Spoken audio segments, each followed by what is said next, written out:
അപ്പൊ നമ്മുടെ വലകെട്ടിന്റെ ആദ്യത്തെ വീഡിയോ നമ്മുടെ ഇത് കഴിഞ്ഞായിരുന്നു. ഫസ്റ്റ് പാർട്ട് കഴിഞ്ഞില്ലേ, സെക്കൻഡ് പാർട്ടാണ് നമ്മൾ നടക്കാൻ പോണത്. ഇന്ന് നമ്മളോട് പറയണത് ബാലുവാണ്. ഇന്നലെ ഏകദേശം രാത്രി 12 മണിയോടെയാണ് വേലി ഇറക്കം തുടങ്ങുന്നത്. സ്റ്റാർട്ട് ചെയ്യണേക്ക് മുമ്പായിട്ടാണ് ഈ വല ഇട്ടത്. ഇന്ന് ഏകദേശം 7 മണിയോടടുത്തായി. നമ്മൾ സൈലൻസ് തന്നെ ഉണ്ട് കേട്ടോ. അപ്പൊ പൊക്കണല്ലേ, വലതേ പൊക്കിക്കൊണ്ടിരിക്കുകയാണ്. നമ്മളെ വല പൊക്കി നമ്മൾ എടുത്തേക്കാണ്. ഇനി ഇതിനുള്ള ചെമ്മിനും ഇതേപോലെ നന്ദൻ ഇതൊക്കെ നമ്മ തട്ടി അതിൻ്റെ ഉള്ളിലേക്ക് ആക്കണം.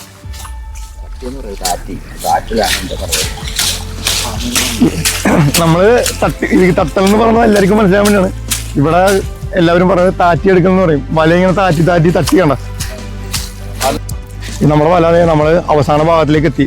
തട്ടി നമ്മളത് മൂട്ടിലേക്ക് എത്തി എന്ന് പറയും. മൂടെന്ന് പറയും. വലയുടെ അവസാനമാണത്. അവിടെ എത്തിയപ്പോഴേക്കും കണ്ടോ എന്തോരം പ്ലാസ്റ്റിക് മാലിന്യമാണെന്ന് നോക്കിയേ. ഇതാണ് നമ്മ ഈ മത്സ്യസമ്പത്ത് നശിച്ചു പോകുന്നതിന്റെ പ്രധാന കാരണം. പുഴയിലേക്ക് നിങ്ങൾ പ്ലാസ്റ്റിക് മാലിന്യങ്ങൾ പരമാവധി വലിച്ചെറിയാണ്ട് നോക്കുക. മൂട് പൊക്കിയിട്ട് നമ്മൾ വഞ്ചിയിലേക്ക് എടുക്കാൻ പോകണ്ട. നമുക്ക് കിട്ടിയേക്കണ ചെമ്മിനും മീനും പിന്നെ ചൊറിയെന്ന് പറഞ്ഞ ജെല്ലി ഫിഷ് എല്ലാം ഉണ്ട് നമുക്ക്. അപ്പം നമ്മളെ മീനുകളും കാര്യങ്ങളൊക്കെ ഇറങ്ങിയിട്ടുണ്ട്. ചെമ്മീൻ, നന്ദൻ, ഞണ്ട് എല്ലാ സാധനവും ഉണ്ട് അത്യാവശ്യം. നമുക്കിതെല്ലാം കറക്റ്റായിട്ട് കാണിച്ചു തരാം കേട്ടാ. നമ്മൾ ചെമ്മീനും മീനൊക്കെ കുടഞ്ഞിട്ടുണ്ട് കേട്ടാ.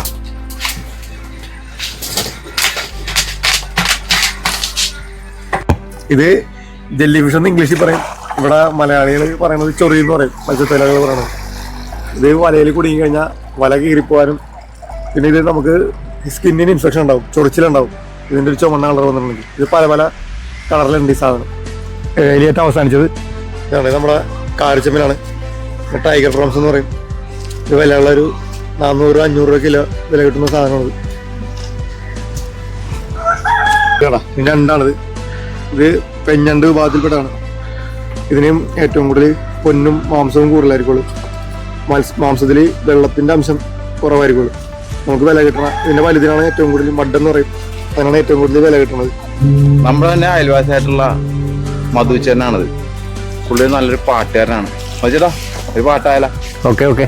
മോഹം കൊണ്ടു ഞാൻ ദൂരേതോ ഈണം പൂത്ത നാൾ മധു തേടിപ്പോയി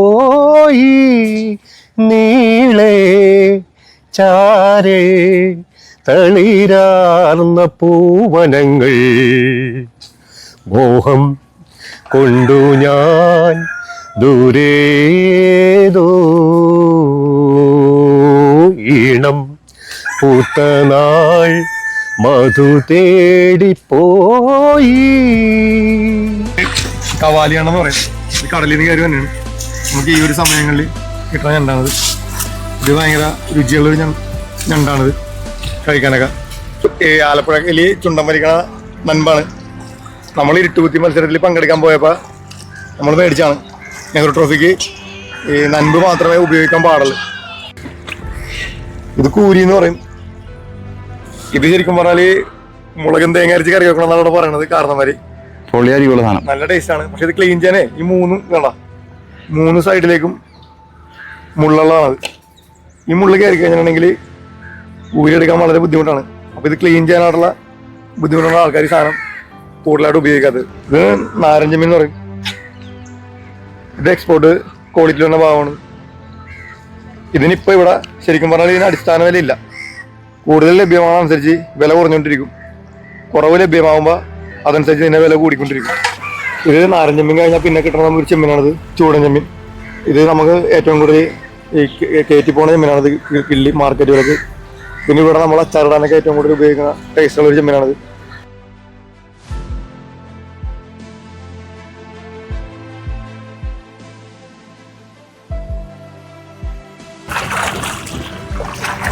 ഞങ്ങളുടെ നാട്ടിലൊക്കെ ഈ പുഴയും കാര്യങ്ങളൊക്കെ ഉള്ളതുകൊണ്ട് ചെറുപ്പത്തിൽ നീന്തൽ കാര്യങ്ങളൊക്കെ പഠിച്ചുകൊണ്ടുണ്ടല്ലോ.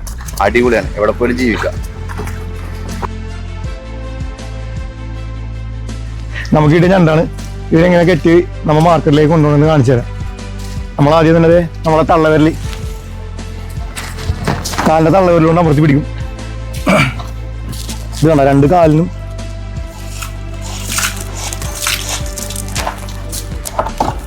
ഒരു കുടുക്ക് പോലെ കാണുന്നത്.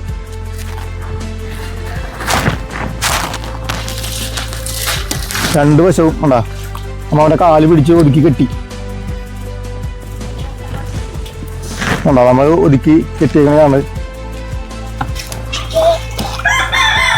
ഇത് പരുവക്കാലി, ഏറ്റവും ഇതിന് വലിയ കാലാണിത്. നീന്താനൊക്കെ ആയിട്ട് ഈ സാധനം മൂവിങ്ങിന് ഉപയോഗിക്കുന്ന കാലാണിത്.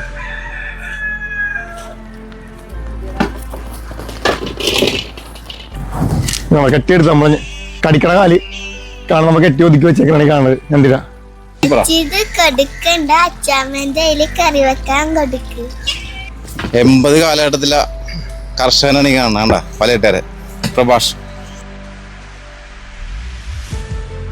നമ്മളിത് ചെമ്മീനെല്ലാം പിടിച്ചുകൊണ്ട് വന്നതിന് ശേഷം നമ്മളടുത്ത് സോർട്ടിങ് എന്ന് പറയും. ശരിക്കും പറഞ്ഞാൽ തിരിഞ്ഞെടുക്കല്. നിങ്ങളുടെ നാട്ടിൽ എങ്ങനെ പറഞ്ഞത് ഞങ്ങൾക്ക് അറിയില്ല, അത് നിങ്ങൾ കമന്റ് ചെയ്യും. ഞങ്ങളിപ്പോ തിരിഞ്ഞെടുക്കാന്നാ പറഞ്ഞത്. പിന്നെ പെറുക്കണം പറയും.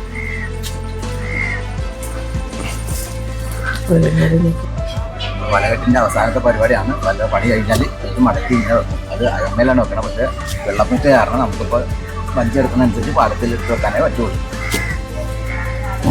നമ്മുടെ പഴയ മത്സ്യത്തൊഴിലായിരുന്നു നമ്മുടെ ബാലുവിന്റെ അച്ഛനാണ് കേട്ടാ, വേലപ്പൻ ചേട്ടൻ. പുള്ളി ഒരു INTCയുടെ ഒരു പ്രവർത്തനം കൂടി ആയിരുന്നു കേട്ടാ. ഇതാണ് ബാലുവിന്റെ വൈഫ്. നമ്മളിപ്പോ ചെമ്മീൻ തിരിയണ കണ്ടില്ലേ, അത് നമ്മൾ 3 ഇതായിട്ട് തിരിഞ്ഞു മാറ്റും. ചെമ്മീൻ, ചൂടൻ, നാരൻ, തെള്ളി എങ്ങനെയൊക്കെ തിരിഞ്ഞു മാറ്റിയിട്ട് അത് നമ്മൾ നേരെ മാർക്കറ്റിലേക്ക് കൊണ്ടുപോകും. അപ്പോഴാണ് നമ്മൾ ഇന്നെടുത്തതിൻ്റെ വരുമാനം നമുക്ക് കിട്ടുന്നത്. മത്സ്യത്തൊഴിലാളികളുടെ വരുമാനം അവസാനമാണ് നമുക്ക് അതിൻ്റെ വരുമാനം. അത് മാർക്കറ്റിൽ ചെന്ന് കഴിയുമ്പോഴേ എന്ത് വരുമാനം എന്നുള്ളത് മനസ്സിലാക്കാൻ പറ്റുള്ളൂ. ഇപ്പോഴാണ് നിങ്ങൾ കണ്ടല്ല, വലകെട്ടും വലയെടുപ്പും അതിൻ്റെ അവസാനമാണ് കണ്ടത്. അപ്പൊ വലകെട്ടിന്റെ സെക്കൻഡ് പാർട്ട് ഫസ്റ്റ് പാർട്ട് നിങ്ങൾ കണ്ടില്ലേ, ഇതാണ് വലകെട്ട്. അപ്പൊ വലകെട്ടിന്റെ വീഡിയോ ആയിട്ട് ഇനിയും ഞങ്ങൾ വരും. അപ്പൊ അതുവരെ ഓക്കെ, ബൈ ബൈ.